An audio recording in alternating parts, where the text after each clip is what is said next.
This is Craig from GamerPops, and you're about to hear part 2 of our interview with Arthur Parsons, director of Lego Batman 3 Beyond Gotham. With the new game, I mean, we always see with the Lego games, you see the gameplay evolve over time. There's still that platforming core, but little new pieces added. I know there's that kind of Resogun style, like space flying segments. What other new additions are you excited to be able to bring into the game? Well, there's loads of different bits and pieces. Obviously the kind of the 2D old school shooter sections are in there.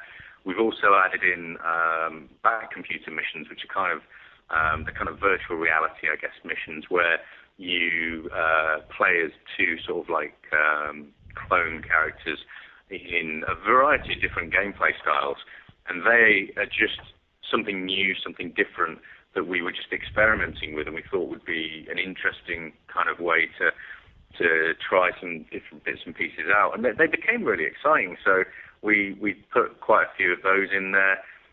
We also mixed up the open world. We'd been and done Gotham City. We'd explored Gotham as an open world. We'd also obviously been to an open world in last year's superhero game. So we kind of wanted to just switch it up and do something different, offer gamers something they hadn't experienced, which was why we decided to go with the kind of the planet free roam, which is again, it's different. It's again that you're doing quests, you're meeting characters, you're having fun, but it's got a different dynamic and a different feel to it. So these are all little things we wanted to kind of switch up for people. But for the Lego Batman series especially, the sheer amount of characterization and personality in the game is something we've taken a massive stride with.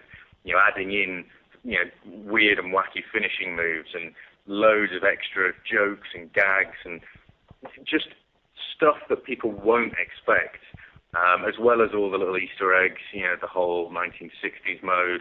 The credits is one of my favorite things I think we've ever done in any of the Lego video games. The credits roll is just brilliant. So we've tried to make sure we switch up everywhere. We've got the suit signals being replaced with like the suit gadget wheel, so you can very quickly switch between different Batman and Robin, as well as the other suit character, kind of their gadgets that give them the different abilities. So there's an awful lot of bits of finesse and polish and content and features that we've kind of poured into this game, as well as just a lot of things that people won't necessarily notice. Things like all the trophies and achievements can be two-player collected. Something that people have asked, or they definitely asked me last year. So we've made sure that that's possible. We've added a DLC season pass, which allows us to go outside of a game and add other stuff. People have been screaming at us to do something of that nature, which we've taken nothing out of the main game, but it gives us a chance to delve into things that we wouldn't necessarily be able to do. Being able to go and do something based on the Arrow TV show with Stephen Amell voicing it's great. It's so much fun. And then obviously we poured in a load of kind of celebrity cameos in the game, people like Kevin Smith, because it's just so much fun having that fourth wall breaking character to kind of add a level of fanboy sort of content. The feature list for the game, we managed to get everything, and we never normally do. Our list is normally pretty extensive, and we usually have to look at it and go, oh yeah, you know what, we'll do these ones and not those ones. And on this game, we really wanted to one up ourselves, and we just got everything we wanted in there. Well, that's great to hear. And I know one of the things that like I love about the Lego games and being able to play with kids is it really does walk that very fine line between being completely accessible to kids, but also an experience that gamers of all ages can enjoy.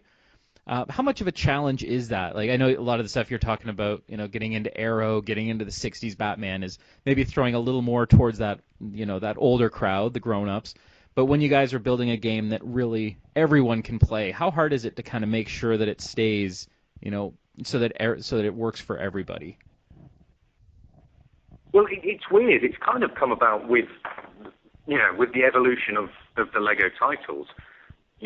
More and more our games are being played by adults and hardcore gamers, and it's the sort of game that you and I play with our kids, but also that people that play the really hardcore games, they'll play it with their boyfriend or their girlfriend, or and that's just happened naturally as an evolution. And I think it's all down to the respect that we give to each and every IP we work on. We pride ourselves on making sure that we really know our content. We really know exactly what makes the property so appealing to people. And I think because of that, it becomes a natural kind of attraction to fans of say DC Comics with Lego Batman 3. And for us then it becomes more of a kind of a challenge to appease everyone, but because we are ourselves fans and dads and mums and comic book geeks, I think if we're coming up with the right ideas and we're enjoying what we do, it naturally makes the game appeal to people. It's not, we don't sit there scratching our heads going, what are we going to do to appeal to the 40 to 59 demographic of people that live in Tennessee. We don't have to do that. We all we have to do is, what are Batman fans going to want from this game? What are people going to enjoy? And the 60s is a prime example. You've got people that watch the show for the first time who are going to love it. You've got people like me that grew up on the reruns. And to be able to take such a cult TV show to kids is fantastic. This is, at Comic-Con we saw this firsthand. There was kids who, they didn't know who Adam West was, but they played it and they had fun. But you could see the parents, they were just, they were buzzing with excitement. And you could see them explaining to their kids, this is Adam West, he did this, he did that, this happened in the show, that happened in the show. And all of a sudden, everybody's enjoying it. So without even having to put too much effort into, or too much thought into why we're doing it, the fact that we know it's fun kind of translates into a great fun game. So, I think as long as we stay being passionate about, A, delivering a fun game that's family friendly, and B, a game that is, going to appeal and, and be a true sort of reflection of the content, I think, that's all we have to do. And as long as we enjoy what we do, that's the key thing. And the team, they love what we do. Even though we work hard and we work hard, but, they absolutely love what we do. Well, and I mean, certainly making games can be tremendously fun, but also, like, when you think about, there's a very short list of people in the world who can say that they've been able to play professionally, not only with Lego, but Marvel, with the DC characters, Star Wars, Lord of the Rings, Harry Potter. Like, these are some of the biggest franchises in entertainment today.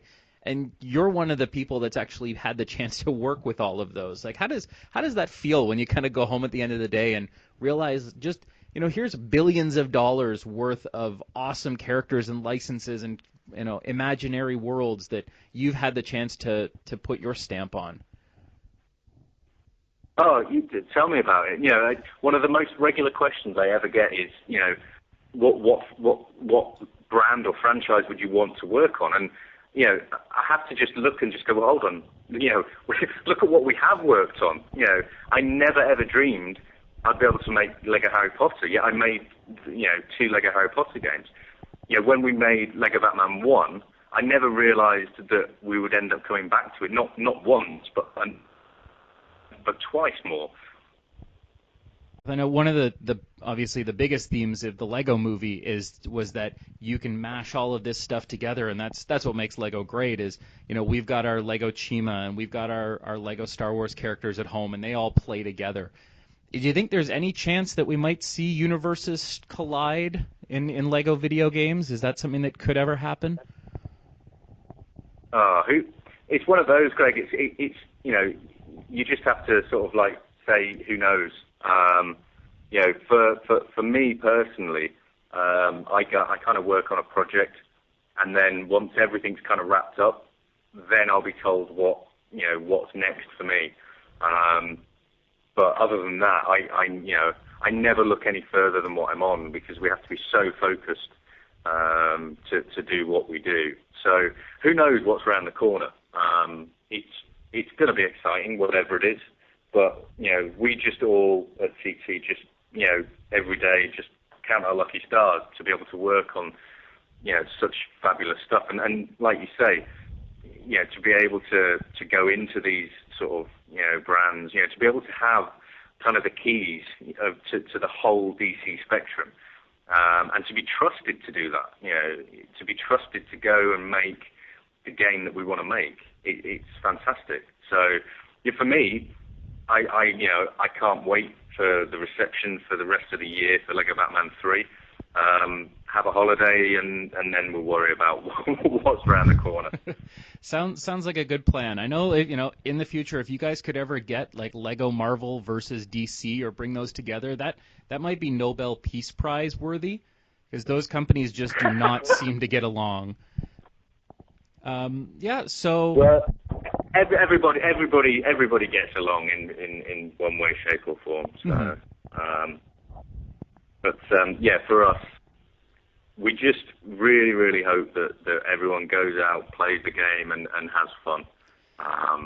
Because I tell you what, this year has been an absolute ball, getting to work with Adam West and Kevin Smith and Stephen Amell, and seeing people play the game at New York Comic Con and San Diego Comic Con, and the shows over in the UK, and it has been a brilliant year. And every year here just gets better, takes my breath away. You think one year's like, things can't get any better. And they just do. It's been absolutely phenomenal this year, and long may it continue. Well, and I'm certainly looking forward to playing the game. Hopefully tonight, as I said, my son has earned some video gaming time, so we're looking forward to plugging it into the Xbox and having fun and seeing what you guys have been able to put together. So thank you for taking the time to chat, and I hope you do get some downtime and some time to rest. We'll just mention there is another Star Wars movie coming out you may have heard of, so maybe another Lego Star Wars game would be cool. I mean, personally, I'm glad you pointed that out. I hadn't seen that there was another movie, so I think it was on the internet. I appreciate you pointing it out. Personally, for me, that's it. I can go and catch up on the internet now. True, yeah. You get your lift up your head and kind of see what's happening in the rest of the world. Absolutely. Yeah. Well, good luck with the rest of the year. As I said, hope the reception is what you're expecting, and I can't wait to get to play with the game with my kids. So thanks for taking the time today, and good luck with everything. Thank you, Greg, and I hope you enjoy the game. Thanks a lot for your time. Oh, thank you. That was part 2 of our interview with Arthur Parsons. If you missed part 1, check out the link on the page here, and check out GamerPops' YouTube channel for more great videos.